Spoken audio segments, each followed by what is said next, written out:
میرے عزیزو توحید کسے کہتے ہیں؟ اب بات آتی ہے، وجود کی بات ہو گئی، اللہ ہے اتنا تو ماننا پڑے گا، اس کے لیے تو بہت ساری دلیلیں بچے بھی پکڑ کر کے بتا دیں گے۔ ایک خاتون، ہم نے بچپن میں پڑھا تھا، ایک بوڑھی عورت چرخہ سل رہی تھی، اس سے جا کر کسی نے پوچھا کہ اللہ ہے کہ نہیں ہے؟ تو اس نے کہا ہے۔ کیا دلیل ہے؟ کہا یہ میرا چرخہ جو سل رہا ہوں اسی یہی دلیل ہے اللہ کی۔ کہا کہ کیسے؟ کہا یہ چرخہ، اس سے کپڑے سلتی ہوں، جب تک میں چلاتی نہیں یہ سلتا نہیں، مشین سلتی نہیں ہے کپڑے، اسی سے میں نے یہ یقین کر لیا کہ میرا چرخہ میرے چلائے بغیر نہیں چلتا، تو نظام کائنات پورا بغیر چلائے کیسے چلے گا؟ کوئی تو ہے۔ یہ ہو گئی بات وجود کی، کوئی تو ہے۔ اب آتی ہے توحید کی بات، کوئی تو ہے، اب ہمیں یہ بتانا ایک ہی ہے۔ کوئی تو ہے لیکن وہ جو ہے وہ ایک ہی ہے۔ یہاں پر بھی ہمیں اسلام نے جو فلسفہ دیا ہے، قانون دیا، وہ بہت ہی پیارا ہے۔ اس کی وجہ کیا ہے میرے عزیزو؟ چلو اب ہم توحید کی طرف آتے ہیں۔ توحید کہتے ہیں ایک ماننا، ایک ماننا۔ حقیقت میں دیکھا جائے تو دنیا کے اکثر مذاہب میں توحید کا شروع میں درس رہا۔ عیسائیت جو آئی ان میں بھی تھا، بعد میں یہ تثلیث کے قائل ہو گئے۔ یہودیوں میں بھی اللہ کو ہی مانتے، خدا کو ہی ماننا ہے۔ ہندوؤں میں بھی ایک کا ہونے کا تصور کتابوں میں ان کے موجود ہے۔ یہ اور بات ہے کہ انہوں نے ملا دیا، مسالے لگا دیے، الگ الگ ہو گئے۔ خالص جو اپنے دین پر باقی ہے الحمدللہ وہ اسلام ہے آج بھی۔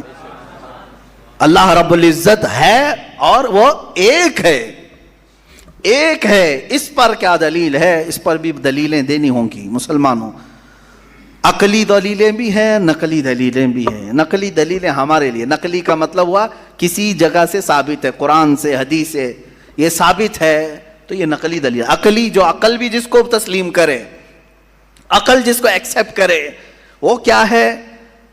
اس بوڑھی عورت کا ہی میں بتا دوں جس نے چرخہ سلا، اور چرخے کو چلانے میں اس نے کہا کہ اللہ ہے، کوئی تو ہے، کیونکہ میری مشین بغیر چلائے نہیں چلتی۔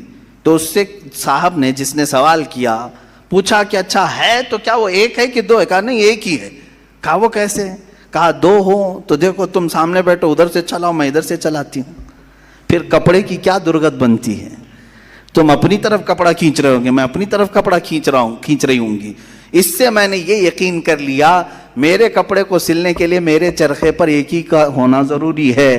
دو بیٹھیں گے تو کپڑا پھر پائجامے کی بجائے کرتا ہو سکتا ہے، کرتے کی بجائے چڈی ہو سکتی ہے، کچھ بھی ہو سکتا ہے، کچھ بھی سل جاتا ہے۔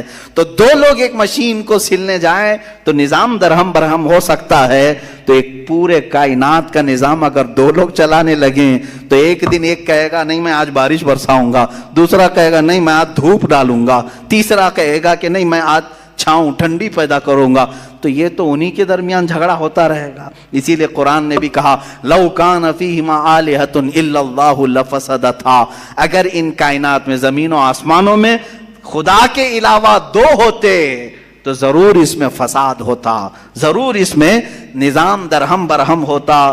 میرے عزیزو یہاں دیکھ رہے ہیں ہم بہت سارے نظاموں کو، کمیٹی کا مسئلہ ہے، مسجد کا مسئلہ ہے، بہت سارے چیزیں دیکھیں، صدر صاحب کچھ اور کرنا چاہتے ہیں، نائب صدر صاحب کچھ اور کرنا چاہتے ہیں، سیکریٹری کچھ اور کرنا چاہتے ہیں، حکومت میں جائیں پرائم منسٹر کو اور چاہتا ہے، ہوم منسٹر کچھ اور کہتا ہے، اس کی تو بڑی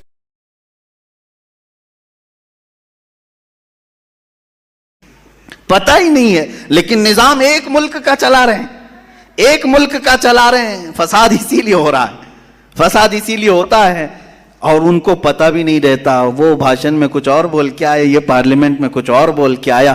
یہ سب ہماری مثالیں جو میں آپ کو پیش کر رہا ہوں دیکھ کر کے سمجھنے کے لیے، ایک سے زیادہ جب ہوتے ہیں تو عقلوں کا ملنا ضروری نہیں، ہر ایک کی عقل الگ الگ چل سکتی ہے۔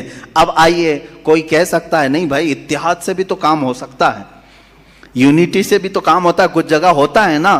کوئی اگر کہے کہ خدا ایک نہیں دو ہیں اور دونوں مل کے کام کرتے ہیں، دونوں مل کے کام کرتے ہیں، تو اب میں آپ کو کہتا ہوں ایک نمبر والا خدا وہ کہتا ہے آج بارش برساؤں گا، دو نمبر والا اگر اتحاد کرتا ہے اور کہتا ہے کہ نہیں ہاں تو جو کرے گا وہی میں کرتا ہوں، تو یہاں پر قانون یہ تفسیر میں فرمائے گا دوسرا والا تو عاجز ہو گیا، وہ مختار نہیں ہے پھر فیصلہ لینے میں۔ اور عاجز جو ہوتا ہے وہ خدا نہیں ہوتا. خدا وہی ہوتا ہے جو مالک و مختار ہے, جو خود فیصلے لے گا اور اس میں کسی کو شریک نہیں کرے گا. تو اگر دوسرا والا مان گیا اس کی تو وہ خود عاجز ہو گیا, اس کی اپنی نہیں چلی. دوسرے دن دوسرا چلایا اور پہلے والا راضی ہو گیا تو پہلا عاجز ہو گیا. تو خدا عاجز نہیں ہو سکتا. یہ ہمارا عقیدہ ہے. خدا وہی ہے جو قادر مطلق ہے. قادر مطلق ہر چیز پر وہ خود فیصلے لیتا ہے, خود ہی اختیار رکھتا ہے. الحمدللہ اسلام کو اتنا پاک و صاف رکھا گیا ہے. خدا کا جو عقیدہ ہے ہمارے ہاں, عقیدہ توحید ہے, وہ انسان کے ذہن کو بھی پاک و صاف کرتا ہے. انسان کا ذہن بھی پاک و صاف رہتا ہے.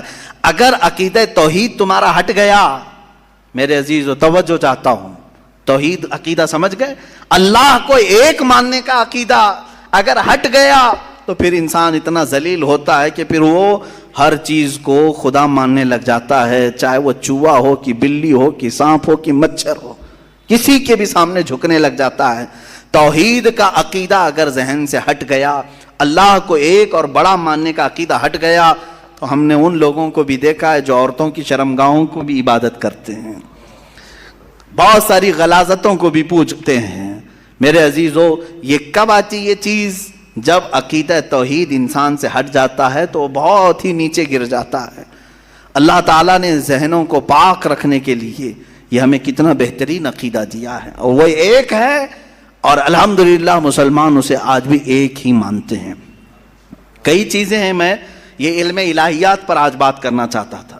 پہلے وجود باری تعالیٰ, اور دوسرے اللہ کے ایک ہونے پر. ایک ہونے پر سب سے بڑی دلیل یہ ہے, ایک سے زیادہ ہوں گے تو نظام درہم برہم ہو سکتا ہے, اور اب تک نظام درہم برہم نہیں ہوا. اس کا مطلب ہے کہ ایک ہی چلا رہا ہے, ایک ہی چلا رہا ہے. سورج کو جس طرح سے اس نے سالوں سے چلایا ہے, چاند کو جس طرح چلایا ہے, موسموں کا آنا جانا. قرآن خود یہ کہتا ہے, میں نے آیت خطبے کے بعد یہی تلاوت کی, ان فی خلق السماوات والارض واختلاف اللیل والنہار, بے شک زمینوں کی پیدائش میں, آسمانوں کی پیدائش میں, اور رات و دن کے آنے جانے میں تمہارے لیے بہت بڑی نشانیاں ہیں کہ ایک ہی ہے, ایک ہی ہے جو اس کو اپنی مرضی سے بنایا ہے, اپنی مرضی سے بنایا ہے. عزیزان گرامی وقار, ہندوؤں میں بھی ایک ہونے کا عقیدہ تھا کہ ایک خدا ہے. بہت ساری کتابیں ہیں جس کو میں نے پڑھا ہے جس میں کہا گیا ہے سنسکرت میں کہ وہ ایک ہی ہے, ایک ہی ہے.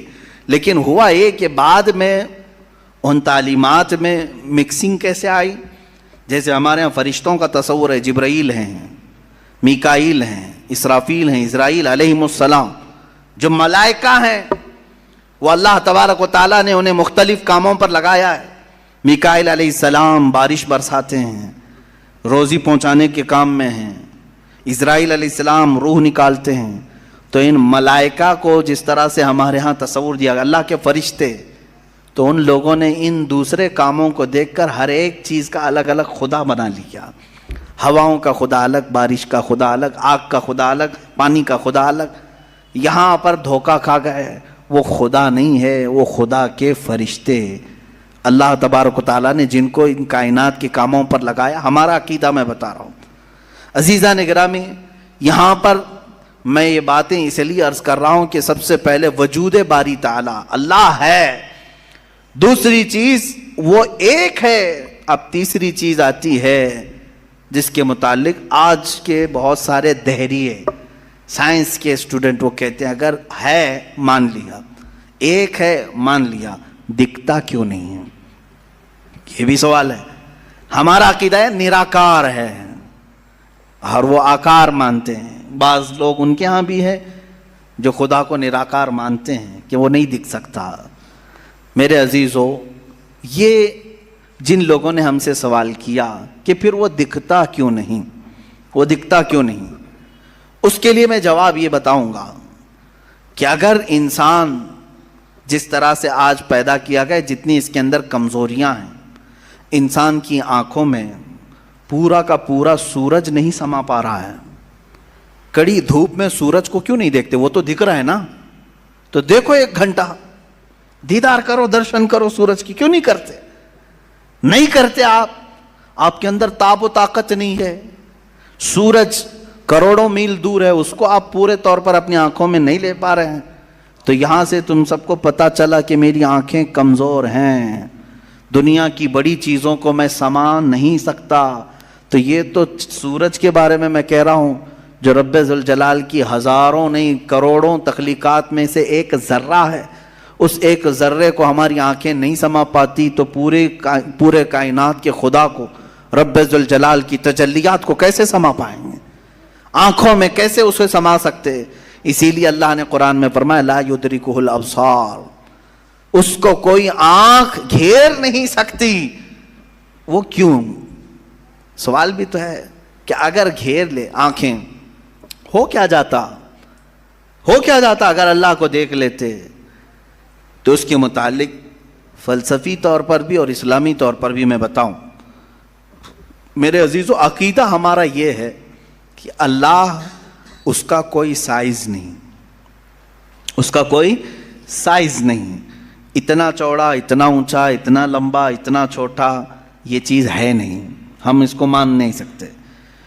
تو جب آنکھوں میں تمہارے کوئی چیز آئے گی تو وہ سائز والی ہی آئے گی, کچھ تو سائز ہوگا اس کا, چاہے وہ 100 کلومیٹر والا ہو. اگر آنکھوں میں آ گئی تو سائز بن گیا, اور جس چیز کا سائز بن گیا وہ خدا ہو نہیں سکتا. ہمارے ہاں یہ عقیدہ ہے کہ اللہ تبارک و تعالی جسم و جسمانیت سے پاک ہے, مکان و مکانیت سے پاک ہے. اس کی یہ تمام چیزیں ایسی نہیں جس طرح انسان کی آنکھ, ہاتھ, پیر, منہ, پیٹ, یہ تمام چیزوں سے وہ پاک ہے. وہ جیسا ہے وہ اللہ بہتر جانے.